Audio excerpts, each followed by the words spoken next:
What's happening, y'all? It's your boy Rico from StreetScores, and a professional doctor just gave us his own personal update on the Jayden Daniels rib injury. We're going to dive into everything that he said. He had a tweet, he had a YouTube video, all of that. Also, the Washington Commanders, I briefly mentioned it in my previous video talking about Jamin Davis getting cut, but I wanted to make sure I set aside some time to really break down how we just signed a 6'5" athletic freak at wide receiver. Is he a potential high ceiling still? We're going to dive into all of that and more, but before we do, make sure you stiff arm that like button, stiff arm the subscription button, and stiff arm the bell next to that subscription button so you get notification each and every time I release an informative and opinionated video just like this one. Make sure you stay tuned to all of the content. At this point, I'm doing basically 3 videos a day with all of these different updates and all of this chaos going on. Shouts out to Adam Peters for keeping things fun and interesting. I'm hoping that we will be buyers leading up to the trade deadline, and of course, I'm going to keep y'all updated on everything Jayden Daniels. As soon as Dan Quinn and those guys speak on them, of course, at some point later on tomorrow/today, because I'm recording this at 12:30 a.m. we will get a Jayden Daniels update from Dan Quinn himself. We'll see the injury report and all of that, so be on the lookout for that later on, just probably like a few hours from now. Let's go ahead and dive into this video. Let's get it. Adam.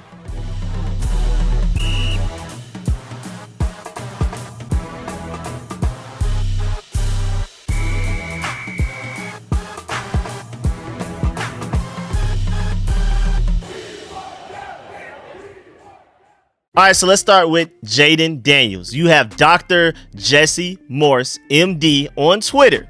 And this is a guy that, like, a lot of times when injuries happen, he'll give his expert opinion from based off what he knows with injuries and things like that. Because I'm pretty sure the Commanders probably already know more than what he knows, but they don't want to disclose that to us. They're keeping the cards close to their chest on purpose so that the Bears don't know. I'm pretty sure the strategy is, even if Jayden Daniels is good to go, and again, we've already talked about in previous videos that Jayden Daniels wanted to go back in that Panthers game, and they held him off. So are we leaning towards him being able to play against the Bears? We'll see. I'm leaning towards maybe he'll play, but at the same time, I'm also on the side where it's like, if there's any doubt at all, it's not worth it. We need him long term, not even just this season alone, but also long term career wise. You don't want to make a bad situation worse. But my point is, I feel like Dan Quinn and these guys are keeping the cards close to their chest so that the Bears, I mean, just imagine from the Bears point of view, you're preparing for Jayden Daniels the entire time because of the chance that he may play, and then out of nowhere Marcus Mariota comes out of there. And of course, if you're a Bears fan, if you're a Bears defender,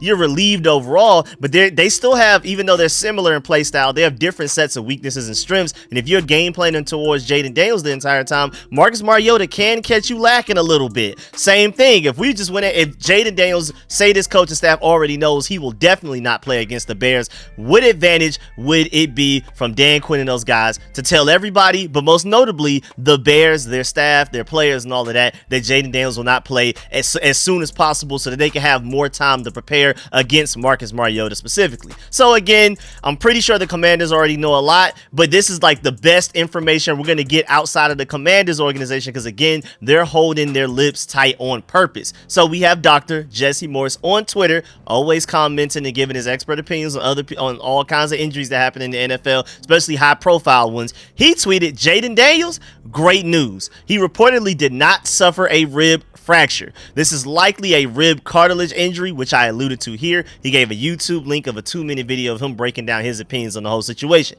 He continued with the tweet to say, these can be painful as the nerves run in this area and they are responsible for so many things. That may explain why Jayden Daniels was in so much pain he just could not play, and then he came out of the locker room ready to play, or even after he sat sitting on the sideline for a little while, maybe he was ready to play. But then, even though they kept him out for the rest of the game, like I said, I feel like it was more so because we were blowing the Panthers out than like Jayden Daniels' injury was that bad while he was sitting out. Because again, like I noticed, all on the sideline, he's laughing, walking around and everything like that, just chilling. He doesn't have any type of limp. It doesn't look like he's wincing or like favoring maybe his left side a little bit more because maybe his right side hurts or vice versa or anything like that. He's chilling. You would never think he had an injury. And then, like I said during my live stream, as the game ended, I was like, watch for Jayden Daniels. Let's see what he does as far as dap-ups go at the middle of the field where everybody meets up from opposing teams.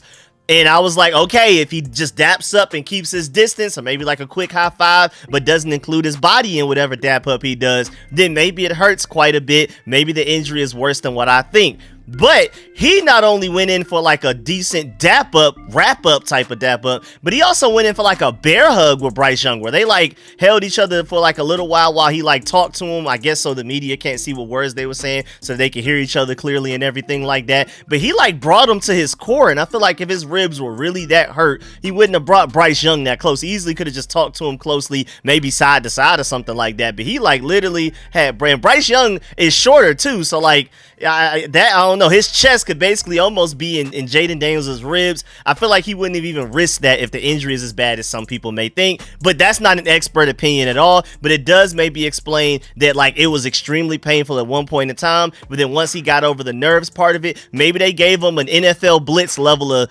adrenaline boost or shot or something like that. I don't know if any of y'all know about the old NFL blitz games, but maybe they gave him something similar to that, and then they were just like, you're good to go, and now he's pain free, and that's why he felt like he could play again. But maybe the injury is bad, we don't know.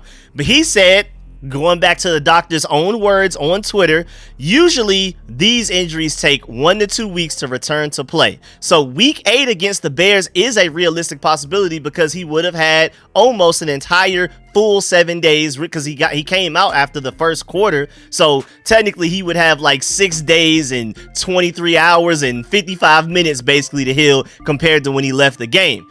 But he also continued to say, again, week 8 against the Bears is a realistic possibility, and if not, definitely week 9 against the Giants. I want to emphasize that week 9 against the Giants, based off of the injury, from an expert opinion from a doctor himself, he's saying at worst, Jayden Daniels should be ready for the Giants after the Bears game. So we'll see how that goes. I mean, when in doubt, do you feel like you can beat the Giants without him? Do you feel like you can beat them with Marcus Mariota? Because if you do, I mean, of course, don't overlook any opponents, but we were saying that leading up to the Panthers game, and now look at the situation we're in. So if for any reason he's banged up and doesn't play against the Bears, and if you're still slightly doubting it against the Giants, you may want to make sure he's 110% ready to go against the Steelers, because that's one of our toughest opponents remaining on the schedule. You can argue Bears, Steelers, and then maybe Falcons. I'm not gonna lie, I'm not overlooking the rest of the NFC East, but I feel like when healthy, Jayden Daniels healthy, and everything basically going how it's been going this season, I feel like we're the better teams. Because first of all, I think we're just better than the Cowboys and Giants straight up. But even the Eagles,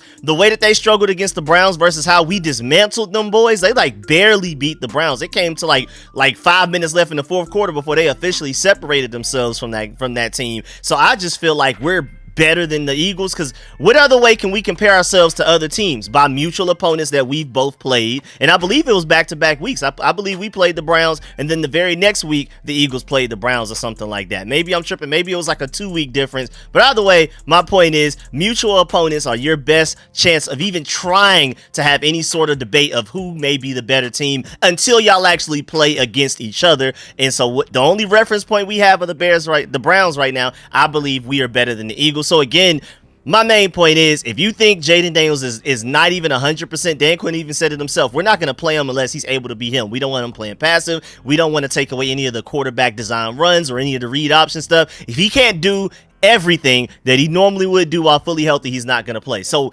worst case scenario, even though this doctor said worst case scenario he should be able to play against the Giants, but even against the Giants, if there's any slight maybe you need to worry about it, maybe we're good enough to go out there with Marcus Mariota and beat the Giants, and then you make sure you put him on ice until the Steelers game. But we'll see. Hopefully this is a conversation we don't even have to have or even worry about as far as the future goes. Hopefully Jayden Daniels, best case scenario, for some reason is fully healthy to go even against the Bears, and then we never have to worry about this moving forward. He also tweeted an entire graphic of like where the injury could have taken place. Like he put black arrows and like a red arrow to basically point at on the ribs where this injury may have taken place. He has all of the different names of the different nerves and ribs and everything like that, like a real professional diagram of the whole thing.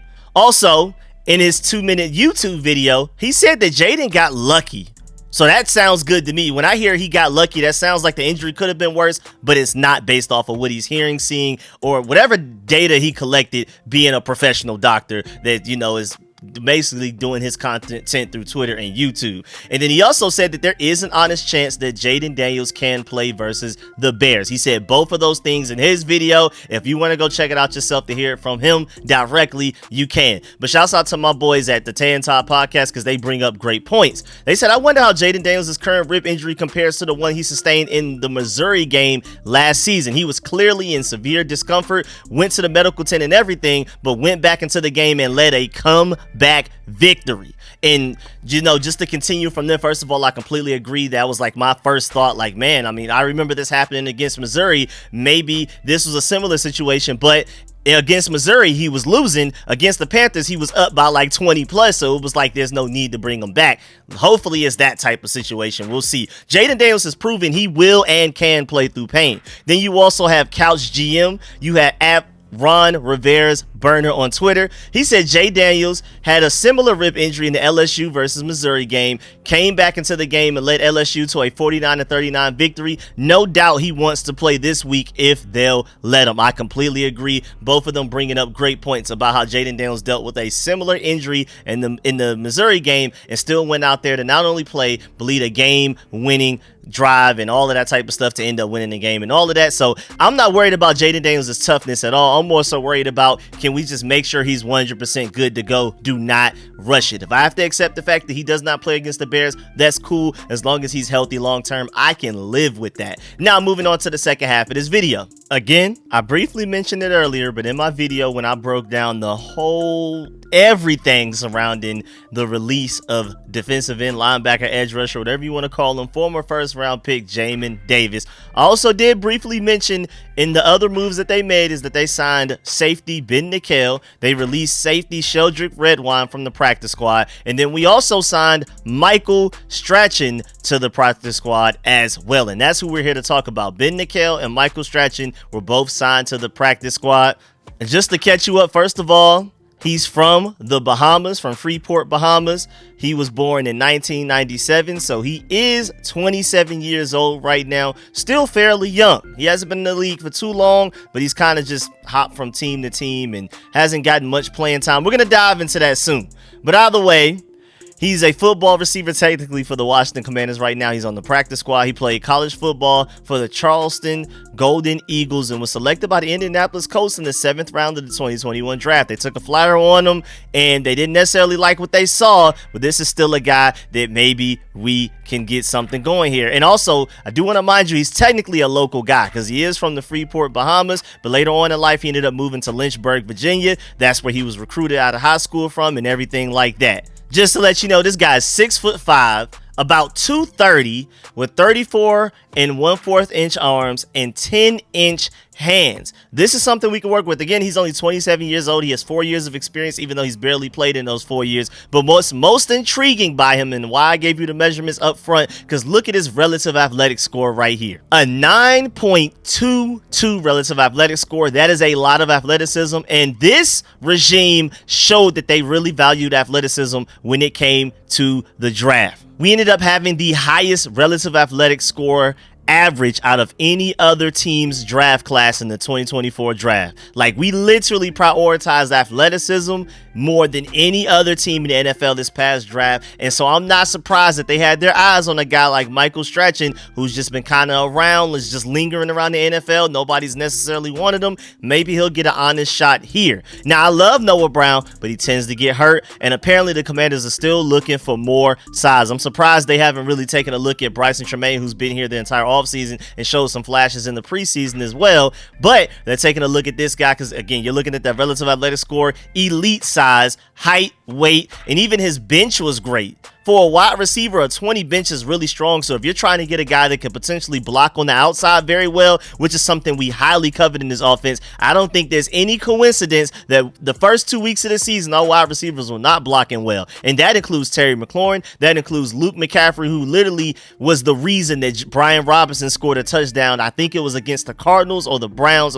I think it was one of those two teams. I believe I'm leaning towards the Browns. But either way, he blocked one DB all the way basically to the locker room, and while blocking that guy, he also got in the way of another guy, so he technically blocked two guys out of the play. Brian Robinson broke that first tackle, and then it was just wide open space for him to run for an easy touchdown near the goal line. Our wide receiver blocking was not like that the first 2 weeks. When we played the Tampa Bay Buccaneers and the Giants, there was no blocking. Even Terry McLaurin didn't look like a good blocker, and that was one of his biggest, that was like really like his biggest trait coming out of college. I mean, special teams guy, a gunner, and he can block really well. We don't know about him as as far as like route running and being an actual receiver in hands and things like that and catching ability. But one thing we did know about Terry McLaurin, even coming out of the draft, why we took him in the 3rd round, was the athleticism and the blocking. Even the first 2 weeks, I don't know what was going on, but it seemed like none of our receivers on the outside were blocking. And of course, Noah Brown didn't play week 1. He's a really good blocker, but he didn't play week 1. And then he only played a little bit against the Giants because they were still trying to catch him up with the offense, learning the playbook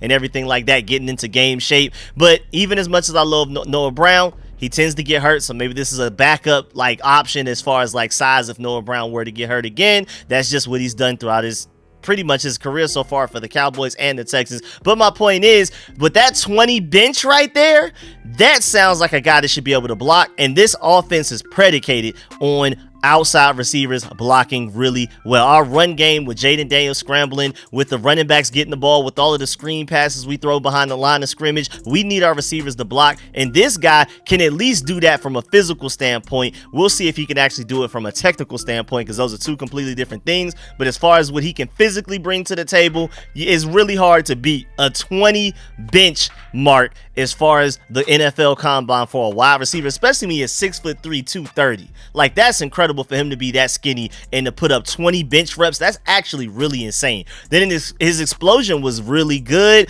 and his broad jump, that was like elite level. That's why it's green at a 9.07. And then his speed was good all around, except for his 10-yard split was elite with an 8.45 grade there. And then his agility wasn't that good. I mean, his 3-cone was all right, it was decent, pretty good. His shuttle was bad, but this is still a guy that overall ends up with a 9.22 relative athletic score. This is an athletic freak that maybe you can make the argument that he has some ceiling to him. But again, if you're just looking at his career so far through 3 years, he's participated in 23 games, but he's technically only started 1, and that was 1 game for the Carolina Panthers last year. And he only played 4 games for them, started in 1. And in those times of playing 23 games, only starting in 1, he only has 15 targets, and then even from those 15 targets, he only has 6 receptions for a total of 130 yards, which, just to let you know, is a 21.7 yards per reception rate. That's insane stuff. Like, whenever he does catch the ball, it's always for a big play,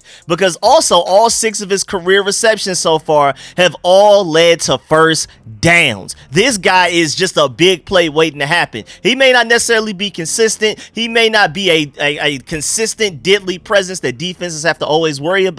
But when he does make a play, when he does catch a pass, again, only 6 receptions to 15 targets is really bad, especially when you're 6'5". Maybe we can blame that on quarterback problems, because the Indianapolis Colts haven't necessarily had good quarterbacks from 2021 to 2022. And then the Carolina Panthers, you saw what happened with Bryce Young. So maybe it's not exactly his fault. But just to let you know, every time he catches the ball, it's for a big play. Every reception, a first down, and he's averaging 21.7 yards per reception. Those are actually really insane numbers. Now, when you're taking a look at his Pro Football Focus grades throughout his career, he hasn't played yet in 2024. He's pretty much just been chilling around waiting for a team to sign him. We're giving him, I believe, his first opportunity in 2024, even though he's still only in the practice squad. He's not on the 53 active man roster. Maybe it'll take a couple of practices for him to prove himself to this Commanders team and coaching staff that, hey, man, give me an actual shot into a game. I have a little bit of experience playing in games, and maybe that's enough compared to a guy like Bryson Tremaine that I don't think he's played in a regular season game yet, even though he has been here for 2 off seasons as an undrafted free agent.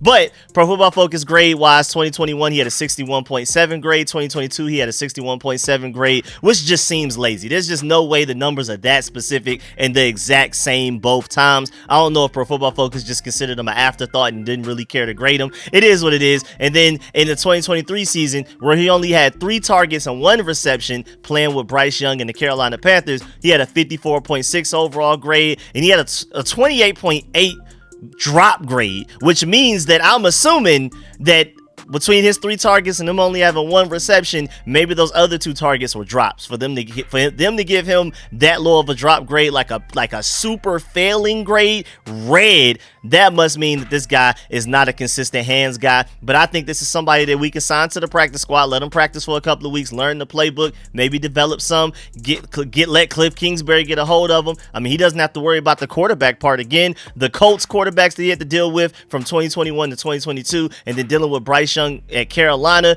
I'm telling you right now, he has not had a quarterback at the NFL level like Jayden Daniels. Maybe he can get something out of him because Jayden Daniels is extremely accurate, and it's really hard to cover a 6'5" target no matter how good you are at corner if you're only 6'2" or shorter like most of them are. Actually, most of them are really 6 foot flat and below. So if Jayden Daniels is able to throw it up accurately up high to only where our boy Michael can get it, then what can people do? But we'll see. We'll see if this signing ever amounts to anything. Again, he's only on the practice squad, so maybe he never even gets a chance to play in the game. But I'm just making you aware that if you ever see Michael Strachan ends up on the active roster and for some crazy reason ends up playing on Sundays, that means he was going crazy in practice for a few weeks and they saw something that maybe we're ready to unleash on the rest of the league. Basically like a best kept secret, a secret weapon that nobody's prepared for. So be on the lookout for that. I'm not saying that he will be that, but I just wanted to make sure y'all knew who this guy was before, if he ever gets a chance to play in the regular season, he starts to ball out, you would have already known who he was and how this happened. You'd be like, oh yeah, that's the guy we signed to the practice squad before the Bears game type of thing. You know what I'm saying? But yeah, man, that's the end of this video. Please get in the comment section. Let me know if you feel about everything discussed in this video. Please still farm that like button, still farm the subscription button, still farm the bell next to that subscription button so you get notification each and every time I release an informative and opinionated video just like this one. Make sure you stay tuned to all of the content. Really appreciate y'all for pulling up and supporting every video, leaving a like before you go. Really appreciate that. Of course, let me know in the comment section how you feel about everything discussed in this video. I mean, there's some controversial stuff here. First of all, do you trust this doctor's diagnosis of Jayden Daniels and how optimistic it is, or do you believe he's just, you know, just talking just to talk? Let me know how you feel about it. Do you trust his source? How do you feel about Jayden Daniels potentially playing against the Bears, or do you want, if he's not ready, should he sit against the Giants to prepare for the Steelers? Let me know how you feel about all of that, and also let me know how you feel about us signing this wide receiver named Michael to the practice squad, and does he have any potential to contribute anything for this team at all? Or is he just gonna be a passing by through the wind type of guy that we never see on the field on Sundays? Let me know how you feel about all of that. Of course, do not leave this video without leaving a like. I really appreciate y'all. I'm gonna try my best to read and reply to as many comments as possible. Catch y'all later. I'm out.